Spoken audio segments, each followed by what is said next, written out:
When looking for the king of podcasts, you're at the wrong channel. Well, excuse me! Looking for good ideas for life? You're far from good hands. Hey, bud, what's your problem? If you think the listener is always right, you're far from the right place. Out of order! Even in the future, nothing works! Hosted by a Northeasterner by birth, but a rebel by choice. Are you threatening me? If you want a host that floats between love and madness, and we know the night is always gonna be here anyway. Thinking of you's working up my appetite, looking forward to a little afternoon delight. then play on and listen to Crazy Train Radio. All right, guys, listen to this blues riff and B. Watch me for the changes and try and keep up, okay?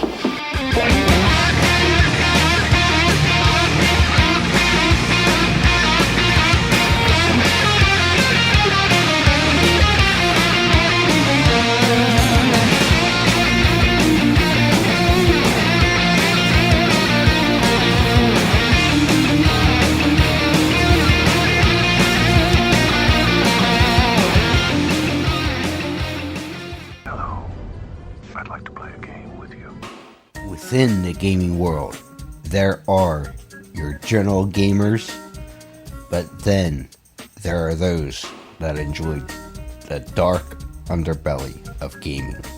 If you're one of those that enjoy the dark underbelly of gaming, we certainly got the place to send you.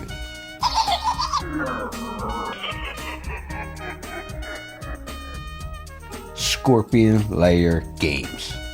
That's right, Scorpion Lair Games is the creators of the true crime hit Killers, the card game. Let's not forget they also have Killers Clothing Company, their profiler game, and things like the 5-Minute Murder channel on YouTube. And we certainly can't forget the new book that is certainly a hit, Beyond the Headliners, True Crimes, Myths, and Legends. Make sure you visit Jeff and the Scorpion Lair Games on Facebook and everywhere today.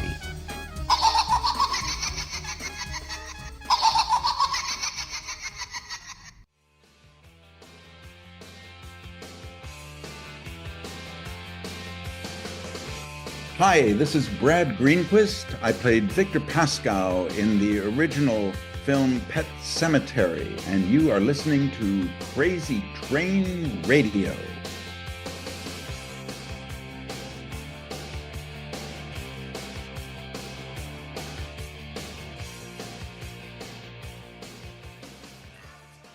Hey folks, it's your least favorite host in the podcast world, Croc, Jonathan Steele. And boy, do we have a good one for you today.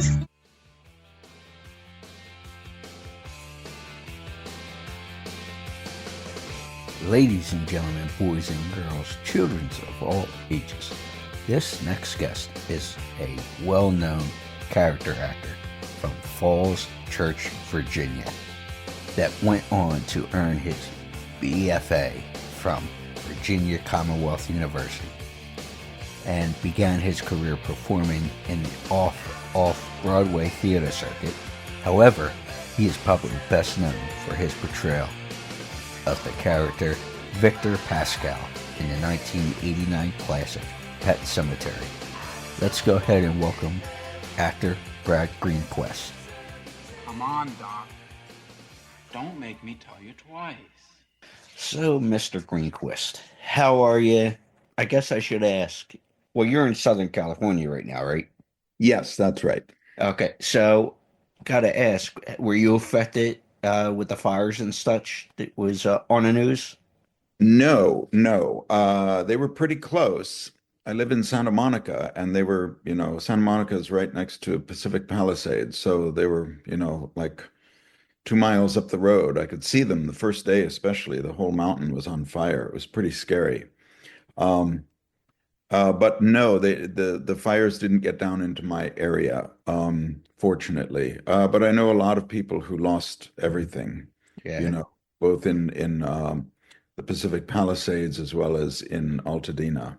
It was pretty devastating. yeah. And obviously, we are thinking of folks like that. And I do want to mention again, because I have in the past couple episodes and stuff, if anybody wishes to try to support folks like that who've had issues because of the fires and such, uh, I personally support American Red Cross because Mhm. I know they're a legit organization. They do a lot, but I will also say, you know, hey, if you're going to support somebody or an organization, do your homework. Make sure you're contributing to a good organization. Yes, But that's very important. Yes. yes, that's why I go with the Red Cross because I know they're legit and do a lot of good, not just in that situation, but around the world. That's right. So, did you ever think a Virginia boy who bounced around in a military family would have the career you've had? No. No, not at all. Well, I hoped I had a fantasy that I could have something of a career and just make a living at it. And that certainly came true. Um, but you know, in this business, you just never know what's going to bring you success. You know, I mean, Pet Cemetery, for example, was it got very mixed reviews when it came out, and it made a lot of money in its initial film run, but then, boy, it disappeared for a while. Then it came out on VHS a few years later, and but nobody was interested in for a number of years. And now it is so popular with a generation that watched the movie on VHS as children, and with their children watching it, streaming the movie. Um, so it's got this huge following now that, at least it seems, is much larger than it was when it first was released. You know, I mean, the movie kind of pushed an envelope. Kind of went a little too far for 1989, but it's become acceptable since then. You know. Yeah, and I think part of that too is I actually just watched the movie again this morning between interviews. And I think part of it is because during that particular time period, and say like the mid to later 80s, Stephen King projects, books going to movies wasn't the hip thing to do. And most people would say it was okay, yeah, his time has come as far as converting his books to movies. But I do know from watching the documentary, because we know documentaries aren't slanted at all, but a I can't remember her name, but there was a production executive with Paramount that kept pushing for it, and it just so happened to be the right time, right place because of an upcoming writer strike. Right. Yes, that's right. Yeah, I guess that was shooting during the writers' strike at that time in '88. That's right. I forgot about that. Um, that's why I didn't notice the writers' strike back then. You know, I was still pretty young and I was working straight through it. Yeah, yeah. The way this lady, and I'll put it in the description when we release and such. I want to give her proper respect for it, obviously, but like the president or somebody in terms of movie production for Paramount said to her, goes, "Don't you dare bring up when they were having this meeting. Don't you dare bring up Pet Cemetery." Where she goes, "Well, this is what you want. It's the script's practically done, and this fits for what they were looking for because they were trying to not have gaps as far as releases Right. because of the strike that was going to happen and did happen." Yeah. So Yeah. And Paramount, I mean, Paramount had, the film had been shopped around, the script had been shopped around for a number of years, and nobody wanted it. They thought it all went too far, because of Yeah. a child dying and coming back and killing his parents, et cetera, et cetera. Yeah. Uh, so a lot of people and a lot of production companies, they were willing to consider it, but they didn't want Stephen King's script.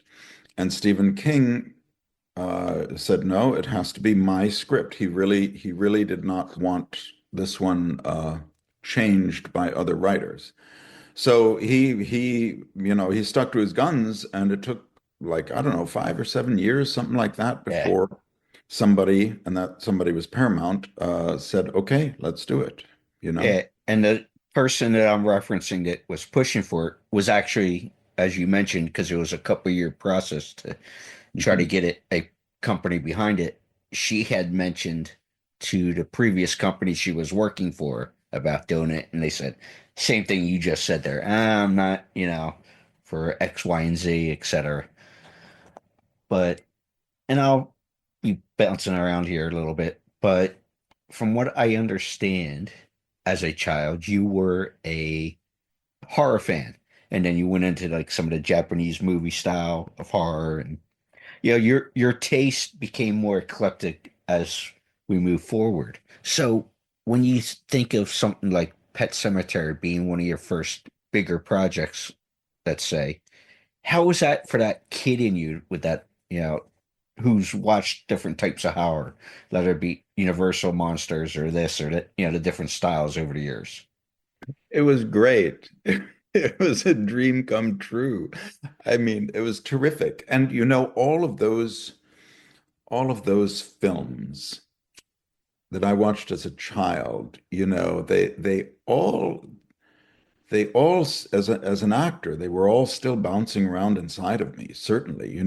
I mean, I think Bride of Frankenstein is one of the most brilliant films ever. It's just the iconography in that film is just amazing. Um, so with all of those, and then, also these uh wacky movies from the 50s, those low budget things like Leech Woman and Monolith Monsters and Abbott those, and Costello, I'm sure, yeah, those those things that were so corny. Tarantula was great. Uh and then of course all the monster movies coming out of Japan, Godzilla and Rodan and all of those. I watched all of them as I was growing up. And they all came to my aid while I was making this film. Um, as well as, the Stephen King films that came previous, stuff, he Pet Cemetery was kind of like in a transition stage for him, it seems to me, as far as with films, because previously it was Creepshow and stuff like that with a lot of campy humor, right? hmm Um, and slowly the campy humor was taking a back seat, but in Pet Cemetery, that was my job right there. It was this guardian angel who's all bloody and banged up and pretty scary, but also kind of campy. So it was kind of the last gasp of that campy humor that you get in Creepshow, hmm and but it's in like a real quality film. Do you know what I mean? Yeah, exactly. Yeah. But also there was an influence in your life watching these films, not just these films, but silent comedies. If Yeah. I like a Charlie Chaplin and things Yeah. like that, where it was more of a physical business in the early stages of those careers or those Yes. style movies because you didn't have the dialogue and different things, so it was all physical. All visual. Yeah.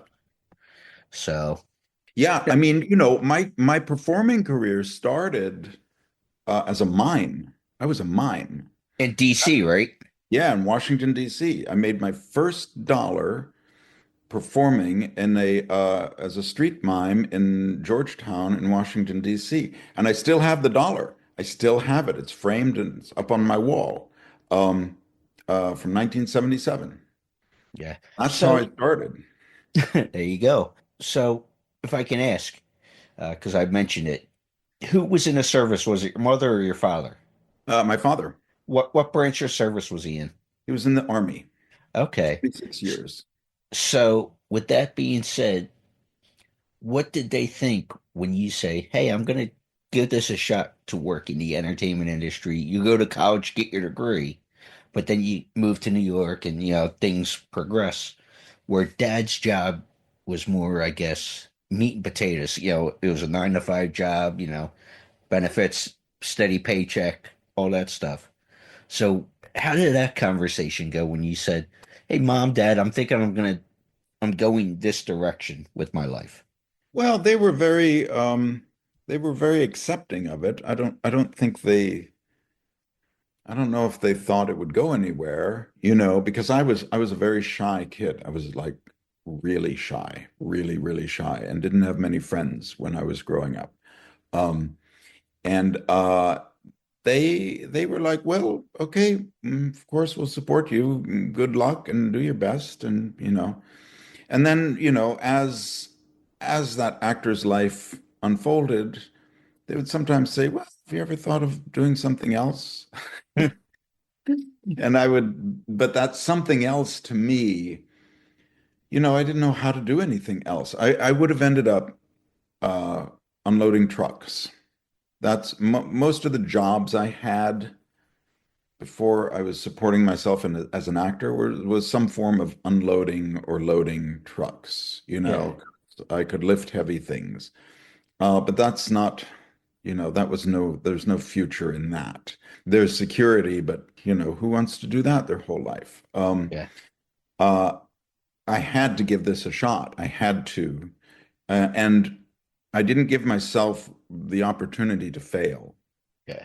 you know, which meant things got kind of difficult sometimes as far as not having money and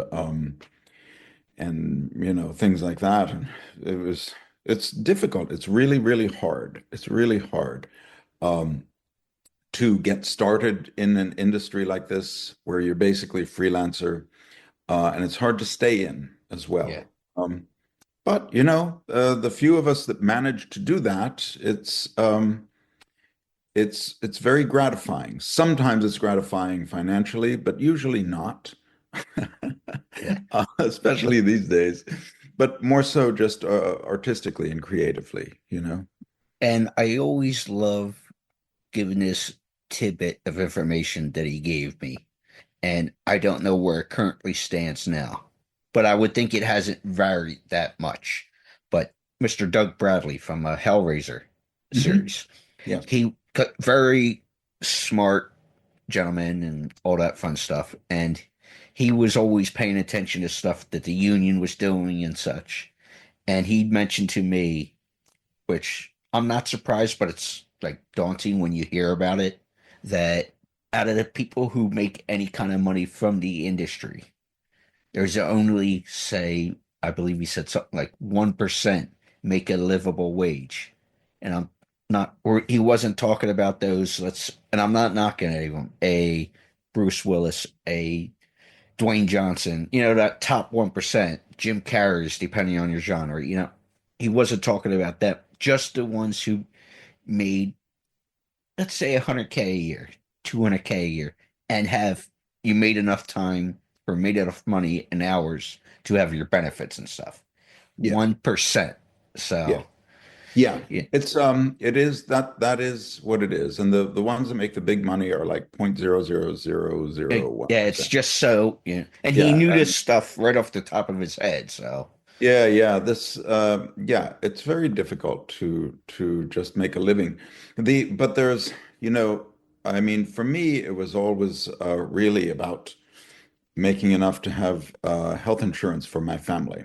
yeah, That health insurance that was provided through SAG over the years was great. It was really great, but you had to make a certain amount of money in SAG money, to qualify. And yeah, that just doing that is a major. Well, it's hard. It's hard yeah, because you have no control You just do your best and make yourself as available as possible, um, and just hopefully have some luck. You Yeah. know. And there's Uh, a certain amount of hustle to it too.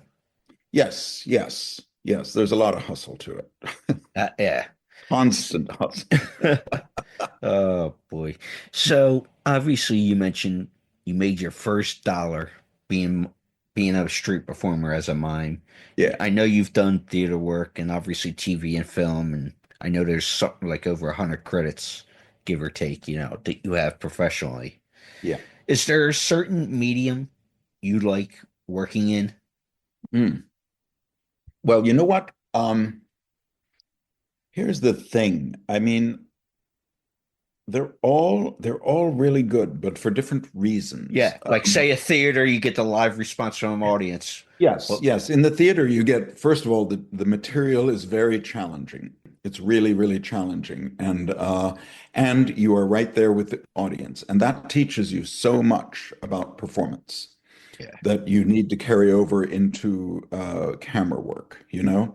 It's really important. And I love doing theater. I belong to a theater company here in Los Angeles, and I generally do one or two plays a year, sometimes more, you know. Just to it doesn't pay anything. You just keep doing it to for the artistic satisfaction and for being in front of that audience, but to be yeah. terrified right in front of that audience. That's what theater has to give. Movies, um, film is the material is generally really good and it pays really good, really well, Hmm. generally. But the movie century is past. There aren't so many movies these days, so it's harder to get a good movie. Television is kind of television is better than it's ever been right now. But it's still fast. Yeah. You don't get the shots that you get in a movie because in television, you're shooting, 10, 12 pages a day. In a movie, you're shooting 2 or 3 pages a day. So in a movie, you get a lot of different angles, a lot of coverage, a lot of different shots. In television, that's the shot you're getting and that's that, and we move on. It's very fast. So the but I've made pretty good money with television stuff. It's kind of like the the thing that brings you money, that brings you a certain level of recognizability, all of those things. But I guess for me, film is what I enjoy the most. And Because I grew up watching movies more so than watching television. You know what I mean? And yeah. yes, I watched a lot of movies on television, but it was more films than TV shows that attracted me. You see what I mean? Yeah. Uh, I was gonna say it was more of a event per se when a movie showed on TV because people gotta remember it wasn't until like the mid '80s that VHS and beta then were the technology where people would have stuff movie right. wise at home. Mhm. So if you did see a movie on TV, it was an event. Like I always point to Wizard of Oz when they would do Yes. that around the holidays. It Yep. was like must see TV, even though people had seen it and whatnot. Yes. Here's a story. When I first moved to New York, my first job was in a movie theater taking tickets, right? So I started on, I don't know, like a Tuesday, and I worked Tuesday and Wednesday and Thursday. And then I found out that on Saturday, there was going to be an airing of a television production of Laurence Olivier playing King Lear, Hmm. right? This is in 1984, I guess. And back then, when something aired, you either saw it, and if you didn't, you wouldn't see it for years and years because it wasn't going right to VHS yet or anything like that. But that So was the way things were. Yes, that's how it was. And so I told my boss at the movie theater, I said, I can't work on Saturday. And she said, you have to work on Saturday. And I said, well, I can't. Why not? Well, I just can't. I have something that's come up that's very important, a professional thing. She said, well, if you don't work on Saturday, then you're fired. And I said, okay. And I just left the job because I could not miss an actor like Laurence Olivier, who was like, the best of the best of the British actors back then, doing one of Shakespeare's greatest roles. I couldn't miss it. I could not miss it in order to take tickets at a movie theater. So, yeah, back then, yeah, you either saw it on TV or you waited years to see it again. Yeah. All right, so let's go to more current time period. With that mindset here, if you were to, let's say, have a date night with the wife or whatnot, you go out or you decide to just hang out at the house, you know, a cocktail in hand, maybe something to eat. What do you tend to say is your form of entertainment that night? Is it TV? Is it movies? Are we going to a live theater, which ain't as big in LA compared to New York? What are we doing? Like now, right No, now? yeah, like in this time, like it currently. What would Boy, be our form of entertainment? I do all of those things. I really do all of those things. Sometimes I watch TV. Sometimes I go to a movie in the theater. Sometimes I watch a movie on TV. I've got a really big collection of DVDs and Blu-rays and all of that, because I think as an actor, you see a good performance once, you should watch it again and again and again and again and again. So I've got thousands of DVDs and Blu-rays. So plenty to watch there. I also go to the live theater. I go to classical music concerts. I go to jazz clubs. And what it's going to be on any given night, who It, knows? it just changes depending on your mood and all that then. Yeah. But I Right. managed to get the whole, I mean, the live events are much more expensive, so I can't be doing that all the time. Yeah. But going to Disney Hall and listening to a symphony or listening to somebody play a Mendelssohn's violin concerto, something like that is great. Or a jazz club. Oh, I mean, as a performer, whether you're an actor or a musician or a dancer or even a clown, you got to take in all kinds of performances, especially if you have them all at your doorstep. It's important to be feeding yourself that way, right? Yeah, exactly. And sometimes I just read. Sometimes I just spend the evening reading a book, a Fair novel. enough. Fair Yeah. enough. These books behind me, that's all for show. I don't know how to actually. I do it because I just went with the CNN look. No. Those aren't for show. I can see how they're bent and used and Yeah. So if you were to be out and about, would you say, and people recognize you, just in the day-to-day life, not at a convention or anything like that, what do people usually notice you from? Is it Pet Cemetery or is it other projects? Ali, what do most people go, hey, you're that guy, Yes, mostly if they know me from a project, it's from Pet Cemetery. I would say 90%. A lot of people know me, but they don't know from where, right? They've seen me in lots of things, and they say, "Oh yeah, you're working all the time. I saw you in this, and I saw you in that, or I saw you on TV last week doing something. You were strangling somebody." Yeah. So people either know me as somebody they've seen a lot, or they know me as the guy from Pet Cemetery. Yeah. Here's the thing. When I was doing some reading, because we know everything online is true, and I really respect it. And obviously the technology and everything is different. But I respect that you had the training because you did a film of your own at like 17 or 18, something like that, maybe even 19. But back then, it wasn't all digital. So you actually had to know how to cut film and do all the little traits that people don't think about today. That's just as easy with digital. So I think it's Yes. important to say you had that kind of Yes. training. Yeah. Well, I made this movie. See, when I was growing up, me and my friends would make a movie every summer, and most of them were just, very childish kinds of things. But then, when I was, I guess I was 17 or 18, yeah, I made this movie, a half-hour chase comedy, like a Buster Keaton sort of film with lots of stunts and things like that.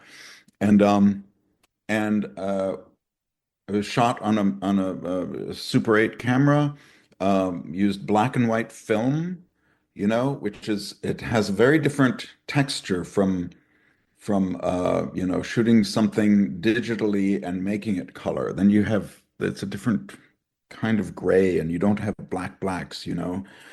But it was all shot on this little camera, and I learned how to edit. Um, and sometimes, I mean, those chases have to move fast, and I was able to. Well, first of all, I was able to get to a location. At some point, I would look around because there was no light meter. Um, uh, I look around. Okay, this is a 4.6 for the exposure. I could tell the exposure just by looking around and seeing where the sunlight was, if there was sunlight in the shade, et cetera, et cetera, et cetera, which is pretty good for a 17-year-old. And then when editing, often I used one of those, I had a little editing machine, but I also would just like be able to take the film and hold it up to the light like that, and then go, oh, right there, that's where I got to cut it, and take a scissors and just cut it. And make sure you mark with a grease marker and Yeah. There's old-fashioned way, and then tape it all over the place. I'd have like these strips of celluloid all around me, taped to the table, to the chairs, to this, to that. It then was great fun. Great. yeah, then there's probably times, especially at that stage, you're going, and I love the quote from the wrestler and actor Stone Cold Steve Austin. He goes, there'd be times I didn't know whether to shit or what I might watch. So you're looking at all these things going, hold on. What's the order of this? Is this piece of, oh, it's going on the corner of this desk, and over here goes with, you know what I mean? It's like, because like you said, everything's all over the place. So Yes. Yes. I had many moments like that too, where I was like, what take was I going to use? yeah. Which is going with what? And, or you put it together, like, Right. But oh, also, cutting like that, if you make a mistake, you're in real trouble because you would put it together with tape back then. At first, it was cement, and then they had this tape, but if you were like a couple of frames off, it was really difficult to get those frames back in. If you have to take them away, fine. But if you're putting them back in because you cut too much, then it's just a mess of a cut. The digital stuff, that's all very easy to do.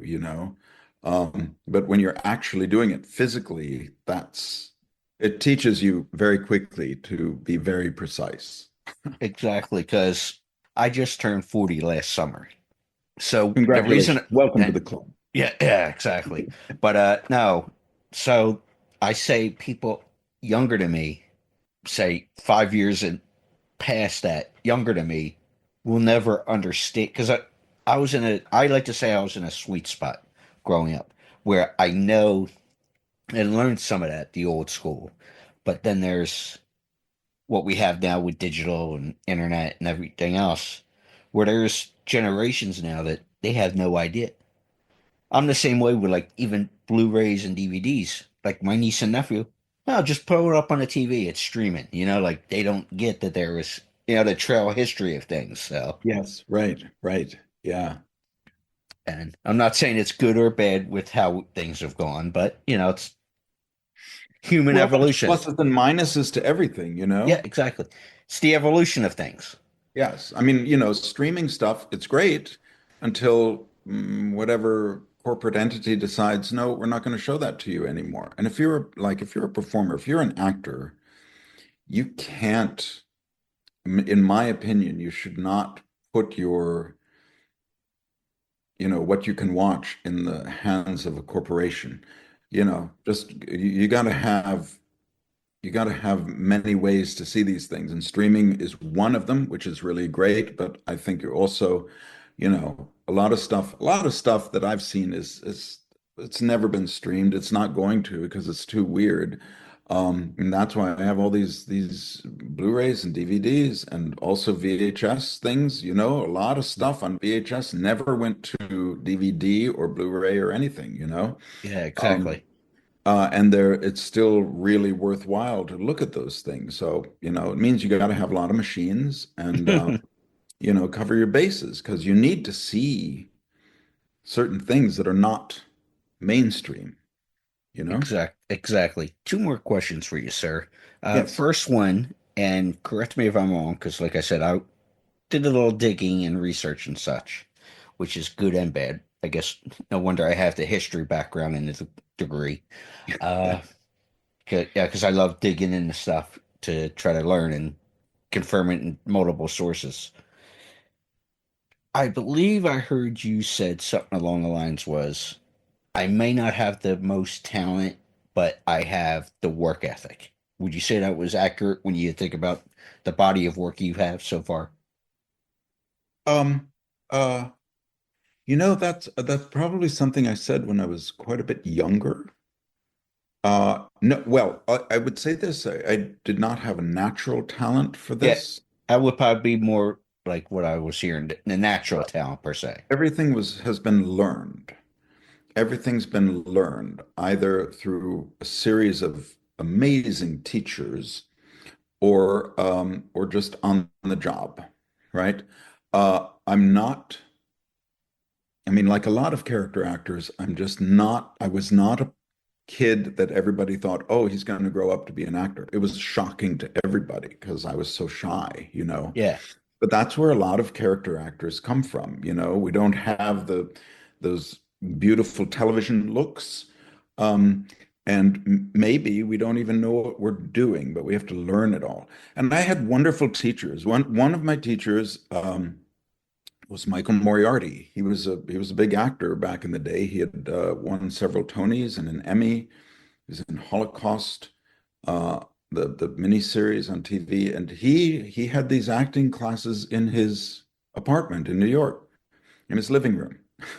And I trained with him for like 10 years. He was amazing. It was amazing being in a class where the teacher was this award-winning actor, and would periodically be gone because he had something to shoot. It was really great. Well, do you think with that, and because I know in other industries, I know people in both sports and entertainment, they talk about particularly if they're going to recommend young folks go to learn whatever the trade may be, go to somebody who has the experience, not just some Joe. I'm not going to go pay a guy at 7-Eleven around the block and hope they could teach me to act or play baseball or I mean, just go to somebody that has credibility. So, do you Yeah. think that was your benefit in going to see Michael in all those years and such? Well, the benefit was he was a big star, you But yeah, know. that's what but he So had the credibility too. yes, he had a very unique way of going about um, his performances, whether it be stage or film or television. And it was great to learn something that was really outside of the mainstream. It was all Yeah. based on breathing and a breathing technique. And it was just a lot of people would look at me and go, "What?" But it was amazing. For those that were worked, it was like really remarkable. So that, and there are a lot of teachers that have not worked very much, but they're still very good teachers. That's okay. That's good to learn a solid technique and then go to somebody who has adapted that technique to the business. That's a viable way as well. You see what I mean? Like a Strasberg who has the philosophies, but also Hmm. it, has both. So, Yes, yes. Yes, but sometimes it's hard to find somebody who has both because if you're working, you're working. Yeah, exactly. If you're teaching, and the two don't really work together schedule-wise all Yeah, the time. exactly. Yeah. So obviously, I know there were some hiccups in 2024 when we first connected and respect that. So now that we're here in February of 25 Mhm. and moving forward, what do we have anything lined up? What do we see ourselves doing the next few months and possibly into the whole year? Do we have stuff lined up? Boy, no, because Hollywood is just kind of it's been a mess since the pandemic. It's been very, very difficult. The industry, of course, shut down basically during the pandemic. Although I did shoot King Richard during the pandemic and a couple of episodes of Why Women Kill. That was all during the pandemic. And we I had the think King strikes as well Richard was too. what? And we had the strikes as well too last year, Yes, whatever it yes. And was. then following that were the strikes. And now the studios still seem to be trying to figure this out, how to make money with streaming. And so there has not been a whole lot of action, either in Hollywood. I think a lot of the stuff is going to other cities, but in general, it's been it's a transitional time for Hollywood, and there's not a whole lot of jobs. So I have nothing lined up right now. That could change in an hour. Yeah. Yeah. But but there's nothing right now, and I don't know anybody who does have anything lined up right now. Yeah. Also, being older is tough because there are less roles for actors over 60, and the good roles generally will go to the bigger stars who also still need to work. Yeah. Well, And that's why you often see like a really big star doing kind of a small role in a TV show or a film. It's because, we're all just trying to pay the bills, to make yeah. money. Well, let me put it this way then. So obviously you've done a variety of things, like we said here, theater, TV, film, the gamut. Is there something that you would like to do or style you'd like to do before all said and done? I'd love to be on a sitcom. And that's where the money is, apparently, the sitcoms. So Well, yeah, but it's not. yeah, They're kind I of, tease, but hey, it's like they're on the outs now. So the live sitcoms are, there's not many of them. But I would love to do, some comedy. I would love to do that. Um, just about any job is, they're all challenging. Uh, even like what I generally like the best are low budget films with a small crew and a good script, because the crew is so small and you get to know everybody and everybody does everything. I really like those. They don't pay very well, but I really enjoy working on low budget projects if the script is good, yeah, That's great fun. Working on a big project, like Call of the Wild, you're kind of a cog in a great big machine, yeah, and it's hard to have any influence, but the residuals are always really good. yeah, Television, you're like, okay, you're going to stand here and you're going to hit your mark here and then hit your mark there on your second line, say the lines there. All right, let's shoot. And you go. yeah, It's exactly. like that. So they all have their challenges. So it's, I'm not so,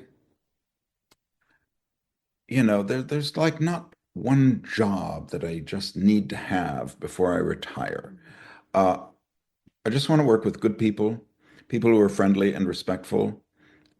Sometimes the tension on a set gets so high that people are not respectful. That's not good. But generally, everybody on a film set or a TV set is happy because they're all working. Yeah, exactly. And yeah, and I've heard stories like that as far as the tension and stuff. And hopefully at some point, if you're at a convention or something like that, we can tell some of those stories over a cocktail. Because most would go, like, if I told like the average citizen, Joe Schmo or fan and whatnot, I'm not knocking them because they're the ones who listen and such. They would go, there is no way that would happen. But yet, exactly. Brad's sitting there laughing. But Yeah, yeah, it's hilarious. if I tell you the story or whatever, yep, I could see that, or I had an experience like that. Yeah, you would know exactly what I'm talking about. Yeah, yeah, I know. Yeah, and that's what's fun about it. Sitting there having a cocktail, telling these stories. You go, yep, I can believe that. I can, I know that person. Yet I heard that story. What I mean, just that whole, what I mean. Yep. I hope I hope a convention brings me out your way this year. That would be great to hang out with you and do exactly that. Just go have a drink. Well, we will. And that's what we can do. Even when I'm back out the West Coast, because obviously we have each other's info now. Yes. But Brad, thank you so much for the time. You're very welcome, Jonathan. This was great. This was a really fun interview. It was it wasn't the usual questions, and I really appreciate that. They were very intelligent questions that I was kind of stumped on. Good job. Checks in the mail.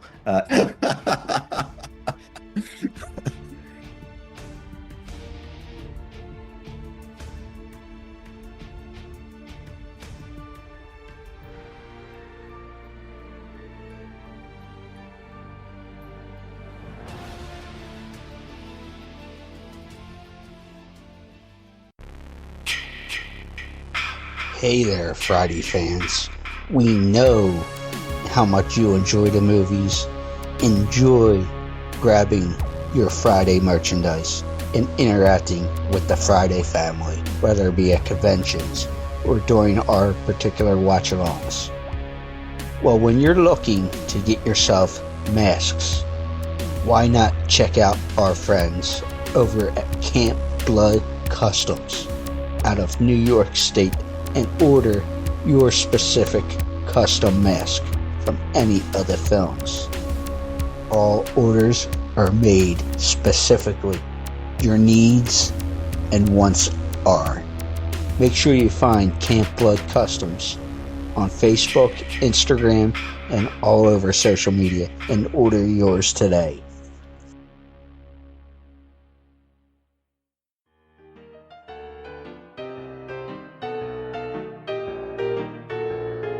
Hey, how you doing out there? This is Gary K. Wolf. I'm broadcasting from somewhere in the middle of Toontown, and I'm on Crazy Train Radio. And I got to tell you, it's crazy here.